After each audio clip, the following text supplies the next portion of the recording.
How's it going, guys? We are here with another Rust update, and there has been quite a few different things. It's, I gotta say, this huge quality of life update, basically. And, I mean, there has been so many changes, and it's great. The team seems to be working incredibly hard to get stuff to us, and it's just really showing off. So to start off, this is pretty much just going to be a huge list of everything that is changing, while some pictures that make sense run in the background. It's not really something easily that can be shown in game that much. So the Bradley now has been reduced from a 15-minute spawn time to an hour to make it, you know, just less OP to farm. It's also been reduced with the amount of ammo and such that you can get from it, but it now drops 3 elite crates. And the idea behind this is that instead of them being on top of the rocket site, you're gonna have to work and kill the Bradley to get those awesome crates of super OP juicy goodness. And that is definitely something that I feel is very important as a change to have made. It's just, it's the rocket site is just such a pain right now, and you know, to get onto the test site itself, there's 1 less elite crate up there. They also respawn every 2 hours instead of 20 minutes, and even in a hazmat suit, you will still take radiation if you're up there camping. And the idea behind this is to just kind of stop that horrible camping that's going on, give people a little more chance of a fight for it, and you know, it's a work in progress, but it's great steps forward, and I think it's amazing that the team has taken the time to try to fix that. It's just great. Next up, we've got the turrets were set to friendly, or I should say peacekeeper mode, and they weren't being so peacekeeping. They were shooting everyone. That has been fixed. Next, airdrops. Oh, airdrops. I put in an old picture here because just airdrops. And, well, you might not like what you hear. They've been set down to no longer have such a high chance of great guns. Now, the reason this is being done is so that you don't see AKs and LRs and such right at the beginning of the wipe.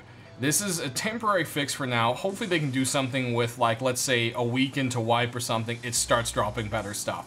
But that's a lot of coding there. For now, you're going to see a lot more ammo and lower tier weapons. Hopefully a lot less clothing, because we all know how annoying that is. Let's talk about cave loot. So caves had a ton of HQ. Someone could go in there quickly and get a ton of HQ pretty fast. That's something that's been nerfed now. And you're going to find 1 to 2 HQ instead of a solid stack of 5 or more coming around in there. There's also less hats, so less camping it for fuel, and there's also going to be stone tools in them as well, with the salvage tools becoming a little bit more rare. So you can still get them, but it's kind of just, you know, a little easier to start out. You get some extra tools as you're going, which is nice. Moving on, we've got the workbench itself. So a lot of people are upset, including myself. Well, not upset, but wish that we could take them with us. What happens if you get raided and your neighbors say, if you don't move, we're going to hit you every day? Or you're just getting door camped crazily. Or, you know, you've worked really hard to get that workbench going, and it's in your starter base, and you want to move it to the main. Well, the problem with that is these things have a lot of HP, and if Helkin Team allowed them to be picked up, they could be used as a blockade that's just way too beefy, and it's just kind of a mess. So for now, he's increased the radius of them, which is something that I think needed to be done, and is really awesome. The other thing is they are rotatable, so like if you kind of put them backwards, I guess, that kind of helps. Helk says, don't worry, he's still working for something in the future to be able to move them in a way so you can take your progress with you. So, you know, he just doesn't want raiders to grab them and steal your hard progress and make you want to quit. And at the same time, they also don't want people to use them as blockades. So that's kind of where that's sitting there. You also notice the tier 2 and tier 3 workbenches have gone up quite a bit in their scrap prices. Again, these are all balances that are going to be kind of happening as we're going throughout the game. You'll also notice that the Stone Spear and Water Purifier are now default BPs. The Stealing Light, Guitar, and Planters have been lowered a tier. Flamethrower now requires tier 2 to have a little less flame rating instantly. The Snow and Vagabond jackets have been reduced to 50 cloth each instead of 100 and 200 respectively. And the hoodie and pants research cost, which was a ridiculous 250, the same as Thompson, have been reduced to 75. I feel like they should probably be 25 just because they're so important, but hey, it's a step in the right direction and is looking pretty good as far as I'm concerned. So those are kind of a lot of nice little fixes that have been going on. As it continues to progress and they get feedback, they'll of course be tweaking things as they go. Next up, people notice that, oh hey, I can't craft any of these awesome signs. Well, you know, the signposts, all of the ones that basically are Steam drops, that was a bit of an oopsie. You can't learn them, you can't do anything with them. Well, as long as you have it in your inventory, you can now go ahead and craft them again. So that has been a nice little fix that was needed. Next up, there's been some changes to lighting. You'll see that the candle and tuna lamps now give quite a bit of nice ambient light. They've been increased to give us a little more bang for your buck, more or less, and it is quite nice. You'll also notice that the candle and miner hat have had some adjustments. They now have a proper flare and have their new little lighting effects associated with that, which is awesome. So definitely something that needed to be done there.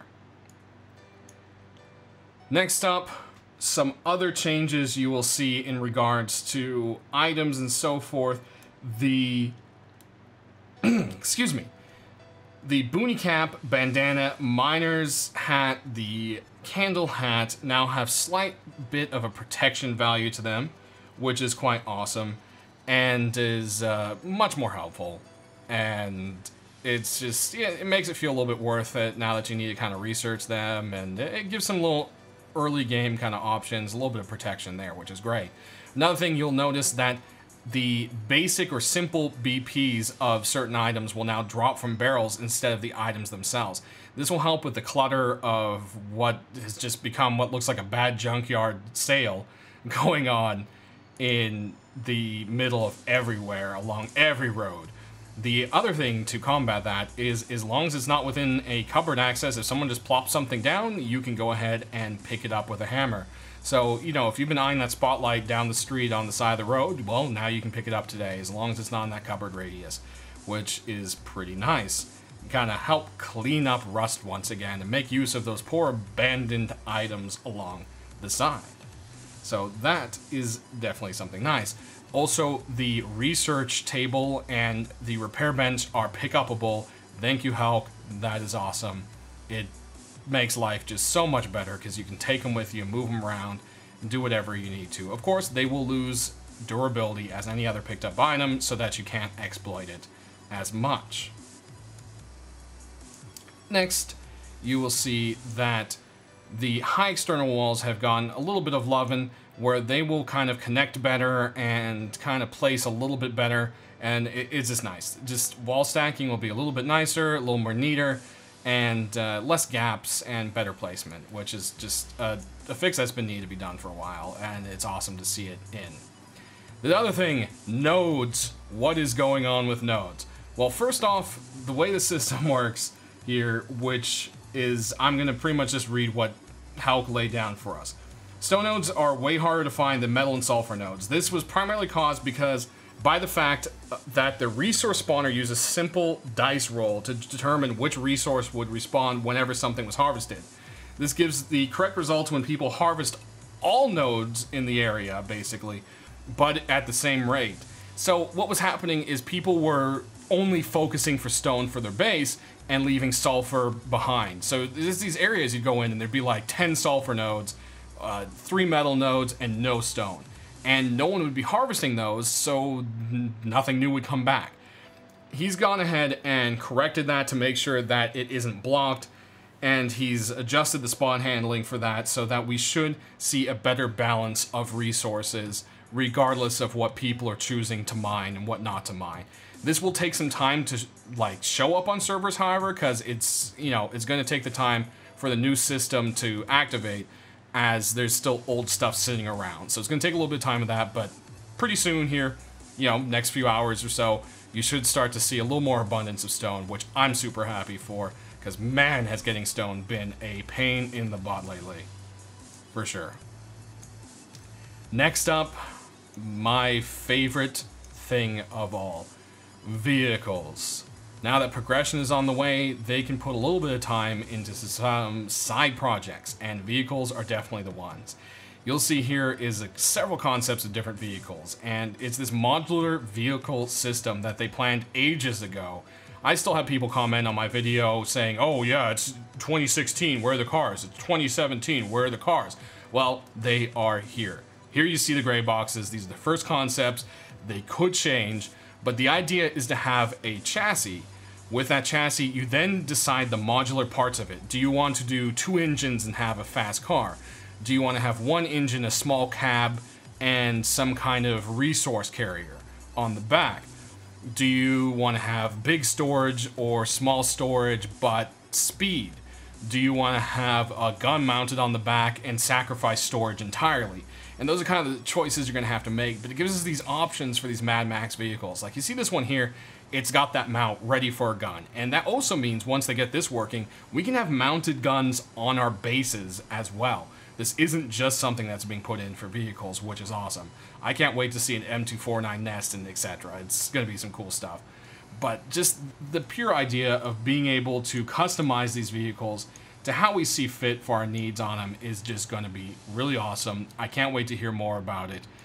Right now it's not something you can test or play around with, but I do look forward to seeing them in game here. Who knows? Next couple months. Maybe, you know, before the end of the year. Who knows? We'll see how it goes. Next, we've got all sorts of awesome changes. You'll see here in the snow biome, they're still working on building really awesome icebergs and completing it.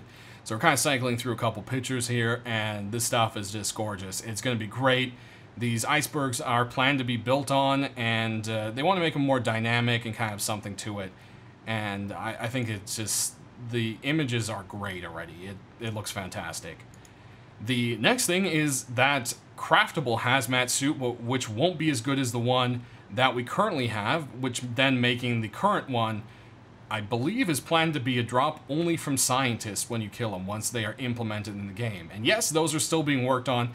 They are actively making commitments for the NPC branch. But yeah, this hazmat suit will be coming to us. It'll be craftable, not quite as good, and they're working on getting it in there. This week has also seen a little bit of love to the barbecue. You can see the model here from last week, and they have done some work on it, so we should probably see it in game soon, I would expect.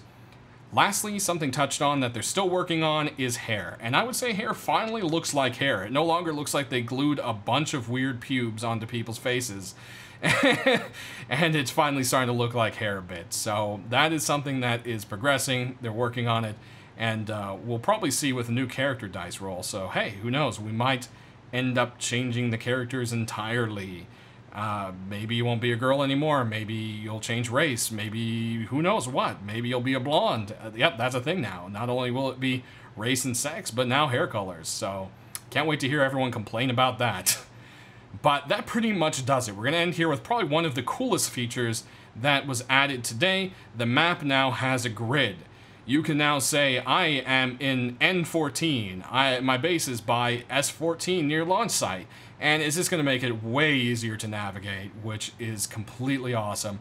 I love that they added this. Another neat little effect is you'll see this little explosion icon. And when someone takes out the heli or the Bradley, that's going to show up on the map. So as Hulk said, good luck getting that loot and waiting the time. You're going to see some competition. So that's something I'm excited for as well. I love the improvements to the map and everything. It's great. I think all we need now is maybe a compass a bit on there, and I think it's set to go.